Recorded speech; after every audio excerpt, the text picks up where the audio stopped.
നമ്മുടെ മമ്മൂട്ടി ഇപ്പോൾ എയറിലാണ്. ഒരു പാവത്തിന് ഒരു വർഗീയവാദിയായിട്ടാണ് ഇപ്പോൾ സോഷ്യൽ മീഡിയയൊക്കെ ചിത്രീകരിച്ചിരിക്കുന്നത്.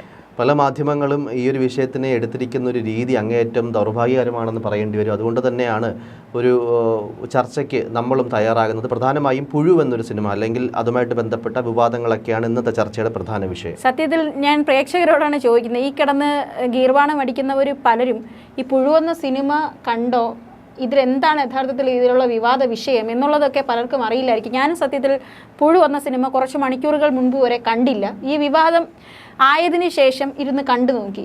വളരെ ഷോർട്ടായിട്ട് പറയാനായിട്ട് ശ്രമിക്കുകയാണ്. അതായത് ഈ സിനിമയിലെ ഇതിവൃത്തം ഒരു ബ്രാഹ്മണനായിട്ടുള്ള മമ്മൂട്ടിയാണ് നായകൻ എന്ന് പറയാൻ പറ്റില്ല, ഒരു വില്ലൻ പരിവേഷമുള്ള ഒരാളാണ് ഈ സിനിമയിൽ.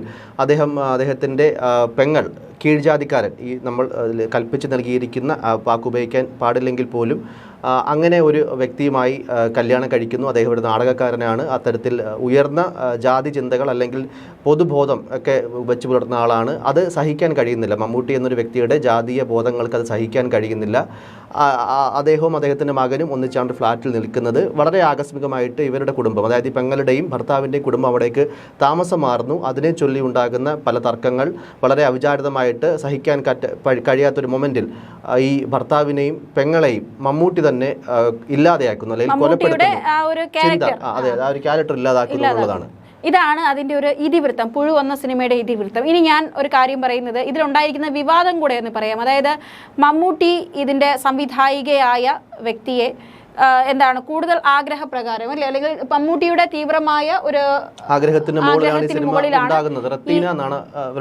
സംവിധായികയുടെ പേര്. അദ്ദേഹം എന്താണ് ഈ ഒരു സംവിധായികയെ കൊണ്ട് ഇത് ചെയ്യിക്കുന്നു എന്ന് ഈ സംവിധായികയുടെ ഭർത്താവ് ഒരു മാധ്യമത്തിന് നൽകിയ അഭിമുഖത്തിൽ വെളിപ്പെടുത്തുന്നു.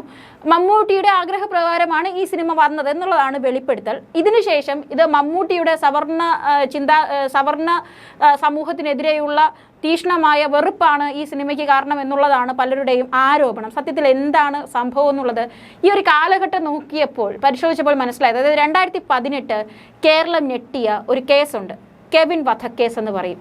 ഈ സിനിമ ഇറങ്ങുന്നത് 2022 2021 ഇത് പൂർത്തിയാകുന്നുണ്ട്. അതിനർത്ഥം ഇത് 2020 മുതൽ 22 വരെയുള്ള കാലഘട്ടത്തിലായിരിക്കാം. ഒരു പക്ഷേ 22 പുറത്തിറങ്ങുന്നത്. അപ്പോൾ അതിനു മുൻപ് തന്നെ, അതായത് ഈ ചിന്തകൾ, ഈ ഒരു ആശയം ഉദിക്കുന്നത് നമുക്ക് മനസ്സിലാക്കാവുന്നതാണ് 2018 ശേഷമാണ്. 2018 കേരളത്തിലെ എല്ലാവരെയും ഞെട്ടിച്ച, മാധ്യമങ്ങൾ ഏറെ ചർച്ച ചെയ്യപ്പെട്ട ഒരു സംഭവമാണ് കെവിൻ എന്ന ഒരു യുവാവിൻ്റെ ദുരഭിമാന കൊല. അദ്ദേഹത്തിൻ്റെ ഭാര്യ അല്ലേ, നീനു എന്നാണ് അല്ലേ പേര്, ആ കുട്ടി ഇപ്പോഴും ഒരു ജീവിച്ചിരിക്കുന്ന രക്തസാക്ഷിയാണ് ഇത്തരത്തിലുള്ള ദുരഭിമാന കൊലയ്ക്ക്. ഇതുപോലെ തന്നെ ഈ 2023 വരെയുള്ള കണക്ക് പരിശോധിച്ചപ്പോൾ ഏകദേശം 5ഓളം ദുരഭിമാന കൊലകളാണ് നമ്മുടെ ഈ കൊച്ചു കേരളത്തിൽ നടന്നത്. ഒരു കലാകാരൻ എന്ന നിലയ്ക്ക് അദ്ദേഹം ഈ 2018 കൊലയ്ക്ക് ശേഷം, ഇത് കോടതിയാണ് പറഞ്ഞത് ദുരഭിമാന കൊലയാണെന്ന്. കോടതി വിലയിരുത്തിയ ആദ്യ സംഭവമാണ് 2018 കേരളത്തിലെ കെവിൻ്റെ കൊലപാതകം ദുരഭിമാന കൊലയാണെന്നുള്ളത്. ഇതിനുശേഷം മമ്മൂട്ടി അതൊരു ദുരഭിമാന കൊലയായി തന്നെ ചിത്രീകരിക്കാൻ അത്തരത്തിലുള്ളൊരു ആശയവുമായി ബന്ധപ്പെട്ട് സംസാരിക്കുന്നു എന്നുണ്ടെങ്കിൽ അതിലെന്താണ് തെറ്റ് എന്നുള്ളതാണ്. അദ്ദേഹത്തിൻ്റെ പൈസ മുടക്കി അത്തരത്തിലുള്ളൊരു ചിന്ത എടുക്കുന്നെങ്കിൽ, കാരണം എന്താണ് ഒരു കലാകാരൻ? നമ്മുടെ നാട്ടിൽ നിലനിന്നിരുന്ന എല്ലാ ഉച്ചനീചത്വങ്ങൾക്കെതിരെയും എല്ലാ പ്രശ്നങ്ങൾക്കെതിരെയും ഒക്കെ കലാകാരന്മാർ പൊരുതിയത് അവരുടെ കല എന്ന ആയുധം ഉപയോഗിച്ചാണ്. എഴുത്തുകാരാണെങ്കിൽ എഴുതിയാണ് അവരുടെ പ്രതിഷേധം അറിയിക്കുക, നാടകക്കാരാണെങ്കിൽ നാടകത്തിലൂടെയാണ് പ്രതിഷേധം അറിയിക്കുക, സാഹിത്യകാരന്മാരാണെങ്കിൽ സാഹിത്യത്തിലൂടെയാണ് പ്രതിഷേധം അറിയിക്കുക. എങ്ങനെയാണ് നമ്മുടെ കുഞ്ചൻ നമ്പ്യാർ ഉണ്ടായത്? ഓട്ടംതുള്ളൽ എങ്ങനെയാണ് ഉണ്ടായത്? അദ്ദേഹത്തിന്റെ പ്രതിഷേധങ്ങൾ അദ്ദേഹത്തിൻ്റെതായ ആക്ഷേപഹാസ്യത്തിലൂടെ അവതരിപ്പിച്ചപ്പോൾ അത് ഓട്ടംതുള്ളൽ കലാരൂപമായി മാറി. ചുറ്റുപാടും കണ്ട തിരുത്തപ്പെടേണ്ട കാര്യങ്ങൾ വളരെ ഭംഗിയായി തമാശപൂർവ്വം അത് കുറച്ചുകൂടെ കഴിയുന്ന കുഞ്ചൻ നമ്പ്യാരെ പിടിച്ച് വർഗീയവാദിയാക്കുമായിരുന്നു. അതല്ല ജയശങ്കർ, ഇതിനു മുൻപ് പാഠം ഒന്നൊരു വിലാപം, നമ്മുടെ എത്രയോ സിനിമകൾ, അല്ലെങ്കിൽ ഈ പറയുന്ന ഹിന്ദു, മുസ്ലിം, ക്രിസ്ത്യൻ എല്ലാ മതവിഭാഗങ്ങളും, വിശുദ്ധൻ, അതില് ഒരു പുരോഹിതന്റെയും സിസ്റ്ററിന്റെയും അവിഹിതമാണ് ചർച്ച ചെയ്യുന്നത്. അതിനുശേഷം അല്ലാതെ തന്നെ ഈ പാഠം എന്നൊരു വിലാപമുണ്ട്, നിർമാല്യം എന്ന സിനിമ, ഒരു പഴയ സിനിമയാണ്. ഈ വിഗ്രഹ ആരാധനയെ വേണ്ടി ബന്ധപ്പെട്ട് MD വാസുദേവൻ നായർ നല്ലൊരു വർഗീയവാദിയാകേണ്ട. ഈ സമയത്താണെങ്കിൽ അദ്ദേഹത്തെ പിടിച്ച് എയറിൽ കയറ്റിയാണ്. ഇത്രയും നമ്മുടെ ഒരു വലിയൊരു കലാകാരനാണ് MD വാസുദേവൻ നായർ, അദ്ദേഹത്തെ പിടിച്ചപ്പോൾ അതിൽ കയറ്റിയാണ്. അതുപോലെ തന്നെ വേറെ ബിരിയാണി അല്ലേ, അത് മുസ്ലിം സമൂഹത്തിനെതിരെ നടക്കുന്ന ഒരു എന്താണ് സ്ത്രീകൾ അനുഭവിക്കുന്ന വലിയ പ്രശ്നങ്ങളൊക്കെ, ജാതി അധിക്ഷേപങ്ങളൊക്കെ അതിൽ പറഞ്ഞിട്ടുണ്ട്. അതായത് ഇത്തരത്തിലൊക്കെ ഉള്ള കാര്യങ്ങളൊക്കെ നടക്കുമ്പോഴും എന്തുകൊണ്ടാണ് ഈ മമ്മൂട്ടി ഈ ഒരു കാര്യത്തിൽ വർഗീയതയിലേക്ക് വരിക? സത്യസന്ധമായി പറയുകയാണെങ്കിൽ ഇതിൽ പ്രധാന വിഷയം മമ്മൂട്ടിയുടെ മതം എന്താണെന്നുള്ളത് തന്നെയാണ്. അത് പറയാതിരിക്കാൻ സാധിക്കില്ല. അത് തന്നെയാണ് വിവാദങ്ങൾക്ക് അടിസ്ഥാനപരമായിട്ടുള്ള കാരണം. അല്ലെങ്കിൽ നമ്മളിങ്ങനെ ഉദാഹരണം പറഞ്ഞുകൊണ്ട് കൃത്യമായി തന്നെ പറയുകയാണ്, എല്ലാ ജാതിയിലും എല്ലാ മതത്തിലുമുള്ള തിരുത്തപ്പെടേണ്ട കാര്യങ്ങളെ ഇതിന് മുൻപ് സിനിമ അഡ്രസ്സ് ചെയ്തിട്ടുണ്ട്, വളരെ വ്യക്തമായി ശക്തമായി അഡ്രസ്സ് ചെയ്തിട്ടുണ്ട്. അത്തരത്തിൽ ആ സിനിമയുടെ ഇതിവൃത്തം മനസ്സിലാക്കാതെ ആ സിനിമയിലെ നടൻ ആരാണ്, അല്ലെങ്കിൽ ആ സിനിമയുടെ നടൻ്റെ ജാതി എന്താണ്, സംവിധായകയുടെ ജാതി എന്താണ് എന്നുള്ളതിൽ മാത്രമായി ചർച്ചകൾ വഴിത്തിരിഞ്ഞു പോകുന്നു എന്നുള്ളതാണ് ഏറ്റവും നിർഭാഗ്യകരമായിട്ടുള്ള കാര്യമല്ലേ? തീർച്ചയായും. ഇത് മാത്രമല്ല, ഇതിൻ്റെ വേറൊരു കാര്യമുണ്ട്, എനിക്ക് അത് പറയാതിരിക്കാൻ വയ്യ. നമ്മൾ ആക്ച്വലി നേരത്തെ ചർച്ച ചെയ്തതാണ്. അതായത് നമ്മുടെ നാട്ടിലിപ്പോൾ മമ്മൂട്ടിയെ ഒരല്പം മാറ്റി നിർത്തിയിട്ട് കുറച്ച് പേരെ എനിക്ക് കൊണ്ടുവരേണ്ടതുണ്ട്. നമ്മുടെ മോഹൻലാൽ നമ്പർ 1 സംഖ്യയാണിപ്പോൾ. ഉണ്ണി മുകുന്ദൻ നല്ലൊരു സംഖ്യയാണ്. നമ്മുടെ പാവം ചിത്ര ചേച്ചി ഭയങ്കര സംഖ്യയാണ്. ശോഭന ഒരു നമ്മുടെ കേരളത്തിൻ്റെ മുത്തായ ഒരു കലാകാരി. അദ്ദേഹം എങ്ങനെയാണ് ഇവരൊക്കെ സംഖ്യകളായി മാറിയത്? നമ്മുടെ ഈ പറഞ്ഞതുപോലെ അടിസ്ഥാനപരമായിട്ടുള്ള നമ്മൾ ഏറ്റവും അംഗീകരിക്കുന്ന നമ്മുടെ ഭരണഘടനയിൽ പറഞ്ഞിരിക്കുകയാണ്, നമ്മുടെ ഈ പറഞ്ഞ ഈ മതപരമായിട്ടുള്ള ആശയങ്ങളെ അനുവർത്തിക്കാനുള്ള സ്വാതന്ത്ര്യം എല്ലാവർക്കും കൊടുക്കുകയാണ്. അല്ലെങ്കിൽ അവരുടെ രാഷ്ട്രീയം പറഞ്ഞോട്ടെ, അതിനിപ്പം എന്താണ് പ്രശ്നം? ഒരു അതാണ് പറഞ്ഞത്, ഈ പറഞ്ഞതുപോലെ അവരുടെ അമ്പലങ്ങളിൽ പോകുന്നു, അവരുടെ വിശ്വാസങ്ങൾ അനുഷ്ഠിക്കുന്നു എന്നുള്ള കാര്യത്തിൽ മാത്രമാണ്. ഒരു ചരടി കെട്ടിയാൽ അവരുടേതായിട്ടുള്ള ഒരു വിശ്വാസം അവർ പറഞ്ഞാൽ ഇതെങ്ങനെയാണ് സംഖ്യയാകുക? എങ്കിൽ പിന്നെ നമ്പർ 1 വർഗീയ ഇത്തരത്തിലുള്ള അവരെ സംഖ്യ എന്ന് പറഞ്ഞാൽ അതിന്റെ അർത്ഥം വർഗീയവാദി എന്ന് പറയുന്നത് മതപരമായ കാഴ്ചപ്പാടിന്റെ വളരെ തീവ്രമായ ഒരു ഇതുള്ളവരെയാണ് സംഘപരിവാർ എന്നുള്ള ഒരു ഇതിലേക്ക് പെടുത്തുക, അല്ലെങ്കിൽ അങ്ങനെയാണ് അതിനെ നിർവചിക്കുക.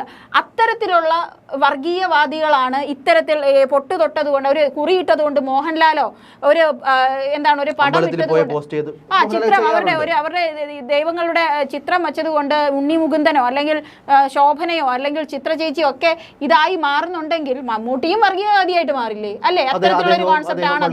അതാണ് അതിന്റെ ലേബിൾ ചെയ്യപ്പെടുന്നതിന്റെ അടിസ്ഥാന ഘടകം. അങ്ങനെയാണെങ്കിൽ അദ്ദേഹവും അദ്ദേഹത്തിന്റെ മതാചാരങ്ങളെ കൃത്യമായി പാലിക്കുന്ന ഒരു നടനാണ്, ഒരു വ്യക്തിയാണ്. ഇതെങ്ങനെയാണ്? അതായത് ഇവിടെ സത്യത്തിൽ അനാവശ്യമായ മതം വിളമ്പി അത് ഏറ്റവും കൂടുതൽ അത് റൂട്ട് പോകുന്നത് RSS എന്ന സംഘപരിവാർ സംഘടനയുടെ നമ്മുടെ ദേശം ഭരിക്കുന്നത് രാഷ്ട്രീയമല്ല മതമായി മാറിയത് കൊണ്ടാണ് ഇപ്പോൾ ഈ ഒരു 10 വർഷത്തിനിടയ്ക്കാണ് ഇത്തരത്തിലുള്ള കാര്യങ്ങളൊക്കെ നടക്കുന്നത്. അതായത് നമ്മുടെ രാജ്യം ഭരിക്കുന്നത് ഇപ്പോൾ രാഷ്ട്രീയമല്ല, അത് ഭരിക്കുന്നത് മതമാണ്. RSS എന്ന സംഘടനയുടെ ഒരു രാഷ്ട്രീയ മുഖമാണല്ലോ. RSS എന്ന് പറയുന്നത് മതസംഘടനയാണ്, അതിൻ്റെ രാഷ്ട്രീയ മുഖമാണ് BJP എന്ന് പറയുന്നത്. ഹിന്ദുത്വ എന്ന ഒരു ആശയം പേറി നടക്കുന്ന ഒരു സംഘടനയാണ് RSS. അതിനല്ല പ്രശ്നം. അതിനേക്കാൾ ഉപരി രാഷ്ട്രത്തിലേക്ക് മതത്തിനെ കൊണ്ടുവരികയും അവർ പാകിയ വിത്തുകൾ ഇന്ന് പ്രതിരോധം തീർക്കാൻ മറ്റ് മതസ്ഥർ അതിനെ പ്രതിരോധിക്കുമ്പോൾ അത് വലിയ വർഗീയ വേർതിരിവുകൾക്കും ഇവിടെ സംഘടനകൾക്കും പരസ്പരമുള്ള ഇതിനൊക്കെ കാരണമാകുന്നു എന്നതല്ലേ പറയേണ്ടത്? സിനിമയിലടക്കം പ്രതിഫലിക്കുന്നു എന്നുള്ള കാര്യമാണ്. നമ്മൾ നേരത്തെ പറഞ്ഞതുപോലെ ഉണ്ണി മുകുന്ദൻ അടക്കം നല്ല രീതിയിൽ ചെയ്യുന്ന സിനിമകൾ തിയേറ്ററിൽ പരാജയപ്പെടാനുള്ള കാരണം ആ സിനിമയുടെ ഇതിവൃത്തത്തിന് കുഴപ്പമല്ല. ഞാനടക്കം കണ്ടിട്ടുള്ള സിനിമകളാണ്. അതുകൊണ്ട് തന്നെയാണ് പറയുന്നത്, അത്തരത്തിലുള്ള മനഃപൂർവ്വമായിട്ടുള്ള ഒരു ഡീഗ്രേഡിങ് അവരുടെ മതവുമായിട്ട് ബന്ധപ്പെടുത്തി നടക്കുന്നു എന്നുള്ളത് വളരെ നിർഭാഗ്യകരമായിട്ടുള്ള കാര്യമാണ്. നമ്മൾ പറയുകയാണ്, വീണ്ടും പറയുകയാണ്, ഓർപ്പിക്കുകയാണ്, സിനിമ എന്നൊരു മാധ്യമം വളരെ ശക്തമായ രീതിയിൽ മനുഷ്യർക്കിടയിൽ സ്വാധീനം ഉണ്ടാക്കാൻ കഴിയുന്ന ഒരു മാധ്യമം തന്നെയാണ്. എല്ലാ കാലത്തും മഹത്തരമായിട്ടുള്ള സൃഷ്ടികൾ ഉണ്ടാകുന്ന, മഹത്തരമായിട്ടുള്ള നടന്മാരുള്ള ഒരു മേഖലയാണ് നമ്മുടെ കൊച്ചു കേരളം അല്ലെങ്കിൽ സിനിമ. അത്തരത്തിൽ സിനിമയ്ക്കായി കാണാൻ ശ്രമിക്കുക, അല്ലെങ്കിൽ സിനിമയുടെ ഇതിവൃത്തത്തെ വിമർശിക്കുക, അല്ലാതെ സിനിമയിൽ അഭിനയിക്കുന്ന നടൻ്റെ സംവിധായകയുടെ ഒക്കെ മതവും ജാതിയും പരിശോധിച്ചല്ല വിവാദങ്ങൾ ഉണ്ടാക്കേണ്ടതെന്നുള്ളതാണല്ലേ? തീർച്ചയായും. എന്തായാലും മതം എന്നുള്ള അല്ലെങ്കിൽ വർഗീയ വേർതിരിവുകളൊക്കെ ഇല്ലാതാകുന്നൊരു നാളെ ഉണ്ടാകുമോ എന്നുള്ളതൊരു ഇതായി തന്നെ ഒരു ചോദ്യവും ഒരു സ്വപ്നവും തന്നെയാണ്.